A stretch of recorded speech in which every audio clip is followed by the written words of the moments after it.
good morning mga kababayan. God bless us all sa ating lahat, sa ating mga kababayan dyan sa Luzon, Visayas at Mindanao. Magandang umaga po sa inyo lahat. At sa ating mga kababayan dyan sa ibang bansa, magandang umaga, magandang tanghali at magandang gabi. Nawa na sa mabuting kalagayan kayo lahat mga kababayan ng ating mga seaman. Ingat-ingat po kayo. Tulad ng mga nakarang linggo, meron po tayong mga tripulante ng mga seaman na lumubog ang kanilang barko. Buti na lang malapit po sa atin area of responsibility, pero ang nakarescue po ay ang mga Chinese Coast Guard kasi sila po nag-iikot-ikot yan sa West Philippine Sea. So maraming salamat po sa Coast Guard ng mga Chinese na nirescue nyo ang mga Pilipino sa sakuna. Maraming salamat po sa inyo at mabuhay kayo mga Chinese Coast Guard.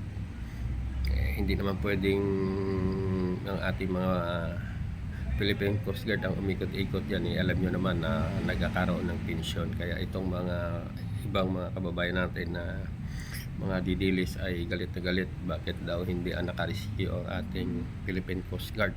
Yung Chinese Coast Guard pa ang nakarescue. Alam nyo naman na sila ang umiikot dyan sa West Philippine Sea. Ang ating Coast Guard ay naka-standby lamang para maiwasan ang tensyon mga kababayan. Pero dito po tayo sa Pool of Billiards mga kababayan. Patunghayan natin ang laban nila The Purge, Strickland and Efrem Bataris ng 1995. 1995 ibig sabihin 30 years ago na ito mga kababayan. Kukunin lang po natin ang signature shot ni Efrem Bataris na doon nakilala si Efrem Bataris sa billiard. Hindi lang dito sa Pilipinas, kundi doon sa buong mundo sa kanyang ginawa mga kababayan. Kaya tinawag siyang The Magician. Efrem Bataris, we are proud of you, the GOAT of billiard. Ayan po, 1999 finals. Efrem Bataris and Erich Strickland ng United States. Ito kaya na natin mga kababayan ang malapit na matapos ang kanilang laban. He's not going to shoot. He's just going to draw. And he's going to shoot this ball. Here's one of them spin shots again. The bing shots. Tingnan po natin ang hirap ng ginawa ng ating kababayan. Does he hit these shots good? Perfectly hit. That's like Ang Wimpy used to score play. niyan Remember mga Wimpy? kababayan ay Luther 12 last all. time. Remember Wimpy? Who could So forget last Wimpy? na yan Well, mga people haven't kababayan. seen him play before. I mean, that's the way Luther used to Kung play sino all the time, ang spinning the ball, sumablag pitching. yan, talo. Okay, does he have the angle to draw off of the 9? Yes, he clearing does. Yes, he clearing does. the way for the 5? The nine's just going to come out of there. Maybe he'll go into the 6 or not. Doesn't matter. All he has to do is just draw this ball, and it's going to bump off the 6. Just make sure you don't draw too strong. Just nip the top side of the 9. You want to make sure you go into the 9 here. Just draw it straight back just a little bit. Just a little bit, I said. What? He didn't have to do that. You see what I'm talking about? No, that's right. Now, Why did he do that? Ayan na because he mga wanted to make kababayan. it even more thrilling. No, but if he just pinched that ball a little bit, it would have stopped right there. Just the Umaandar 9 na would have came over the same way, and he would have been right Well, there. he figured the Umaandar 9 was going to go na into ang the 6 and he kanyang- was going to move the 6. Well, he might have figured that, yeah. He might. Ayan na, umaandar na ang pagka-tactician, pagka-magician ni Efrem Bataris mga kababayan. Kaya tingnan natin, tunghayan natin kung ano ang gagawin niya dito sa table mga kababayan, kung paano niya papasukin ang kanyang signature shot na C-shot mga kababayan. Kita nyo itong ginawa niya, kick shot. O, tingnan si Strickland tuwang-tuwa. Hindi makapaniwala sa ginawa ng ating kababayan. Kaya Efrem Bataris talaga ay the GOAT of billiard mga kababayan. So ayan, nag-iisip siya. Itong si Strickland sabi niya, wala yan, hindi mo yan mapapasok. Pero tingnan mo ang ginawa ng ating magician, the tactician, Efrem Bataris. Kaya kababayan, inasukat-sukat niya na kung paano niyang gagawin ang C-shot, the signature shot of Efrem Bataris mga kababayan.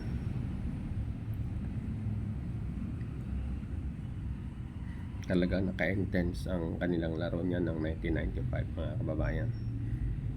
Talagang grabing laban na yan. Sobrang kaba niyan mga kababayan kasi 12 all eh. So pag nagkamali talaga dyan, talo ka na. Ayan na mga kababayan, tungayan nyo. Tingnan natin. 1, 2, 3, boom! Bam! Pasok si shot.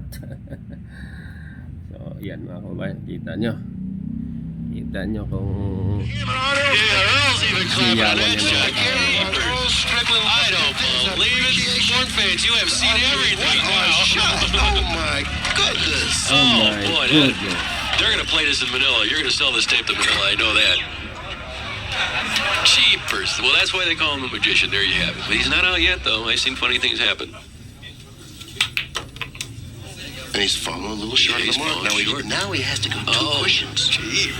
Or draw with one cushion. I don't know. He's got a funny angle. He's got to force it and make sure he doesn't force it into the corner pocket. He's got a funny angle. Huh. The suspense is still there. Yeah. I tell you what, this is the rack that we wanted to see. We got everything we wanted. And He's more. drawing one cushion. And more. Right selection here. I think this is perfect. He's That's there. it. He's home. He's home. Yan, What tumayo a si finish. What a Strickland. final What time. a finish. You couldn't get no better than that. What do you ask me to do Oh, this? what a finish. And I really had to commend Earl for his sportsmanship there. I mean, he really was happy. Nakikita nyo mga kabayan kung anong ginawa ni Efren Batares. Kaya tinawag na GOAT Efren Batares. Ngayon mga kababayan, dahil merong full obedience dito sa atin, maglaban sila Roxy, Earl Strickland at Django Bustamante at ang ating The GOAT Efren Batares. Apat po sila, pero ito po ang laban nila. Kunin lang natin ng konti ang laban ni Strickland at ni Batares mga kababayan. Ignore him. The way Carl just teed this up, boy, you talk about pressure. These two got pressure on him in that last game at exhibition. Ignore him. The way Carl just teed this up, boy, you talk about pressure. These two got pressure on him in that last game at exhibition. We get that. These The guys Legends. are really Ang under the laban nila gun. mga I think kababayan. it's well needed. I must say, I said to Ralph at the end of the game, I said, listen, you coming after me for my job? At the end of his interview, he's like, come to the gate. It's not the worst. Dito po ay 5'9 August lamang si 26th, Strickland. 1954. Gotta wonder. Yeah, I'm 50. Okay, so when we do our seniors, our WNT seniors game, do you think you'll bring the queue out for that? Probably not. My glasses. Thanks, Em. Thanks so much. You're the best. I actually have glasses, and I don't. Okay. I don't hate what he tried to do there. Or what he did. Excuse me, rack number. Yeah, rack number 15.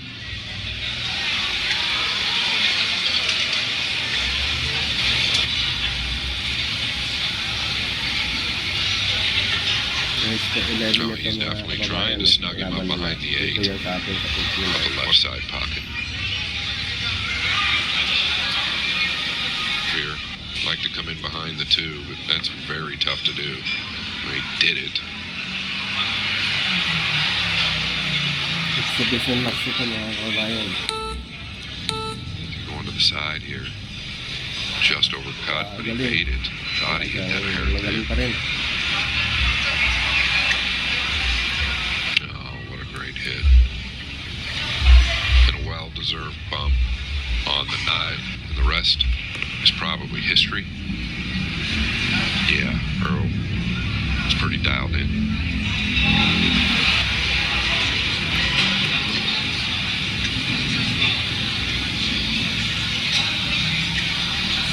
Balls by Reyes in the same corner pocket early on.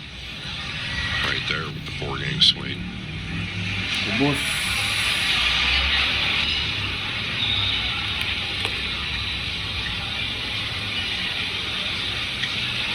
Galing pa rin. Earl, living the days of old. Don't Ah, call the parang kupas. flashback. He's up 10 Strickland. games to 5 and 1 away. One way. Absolutely. Do you know what? I love that it's sort of gone one side one day, another side the other, and then it all rests on tomorrow and our cheeky little doubles. Yeah, we're going to do a doubles game. Who's excited to see that one? I am. Boosty and Efren versus Ralph Yeah, at some I'm point. telling you, we're raced to 120 at some point. Not this week, obviously.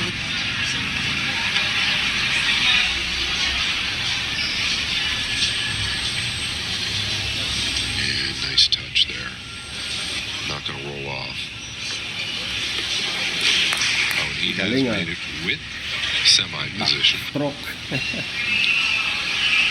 Back shot. Oh, Alright, just a touch tayo heavy. madali, sumablet. I'll have to nickname him the silencer Mahirap mga because it pasok. has gotten a little bit quiet.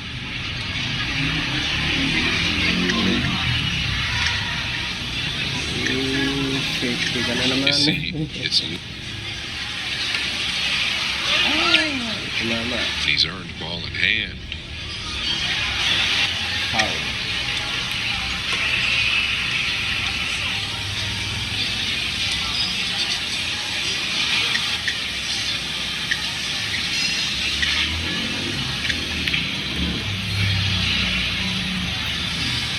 Come one rail out.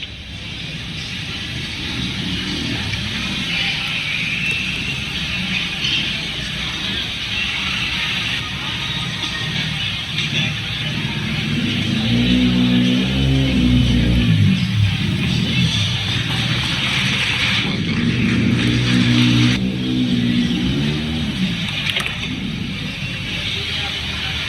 Ubos din na. Ubos din na.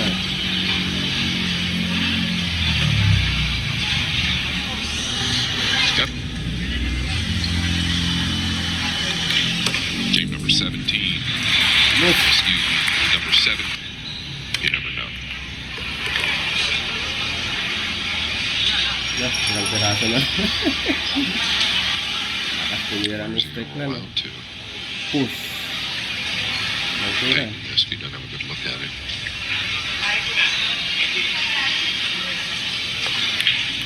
Yeah, he put the test to him. Ubos. Strike Okay, lang Scott, I'm yan. gonna love you and leave you. Thank you Thanks, Em. again for all your Right, help, Papa. and I'm gonna go. Corner pa See you all soon. Don't forget tomorrow, guys. It's the final. Corner The pa Pearl. 5 away. Nakaling-aling yan kayo. Now Strike 4 lang. away. Quite a bit to him. Corner pocket. Means a lot to both of them. But I would say it's easily Side puppet. 1,000 real people in this building. Boss, panalo. 3-time world champion, 5-time U.S. Open champion. He's met in the finals with Efren more times than we can count. Congrats, 11 Strickland. games to 6. Pero ang laban na yan mga kababayan sa Legends, ang champion ka po ay si Strickland laban kay Bustamante. At natalo din si Efren Bata kay Rapsuke. So, huli lahat si Efren dyan mga kababayan. Pero he's fighting talaga. May edad na talaga si Efren, malabo na rin ang mata mga kababayan. So, it's a fun game sa mga Legends na may tira pa rin sila mga kababayan na hinahangaan ng mga billiard fanatics mga kababayan at mga maraming humahanga sa kanila, lalo na mga sumisibol na mga batang nagbibilyard. Nang dahil kay Efren Bata Reyes, maraming naging champion din tayo dito sa Pilipinas. Bustamante, tinatawag nila si Volcano, si isa pa yung nanalo rin na bata rin, si Biado, yan mga kababayan. So nang dahil kay Bata Efren, marami pong mga Pilipino naging world champion sa billiard. So nakita nyo mga kababayan, natuhayan nyo ang kanilang laban, yan sa Maynila mga kababayan. So maraming salamat po sa inyong panonood sa ating maliit na vlog. Please like and share mga kababayan. God bless us all.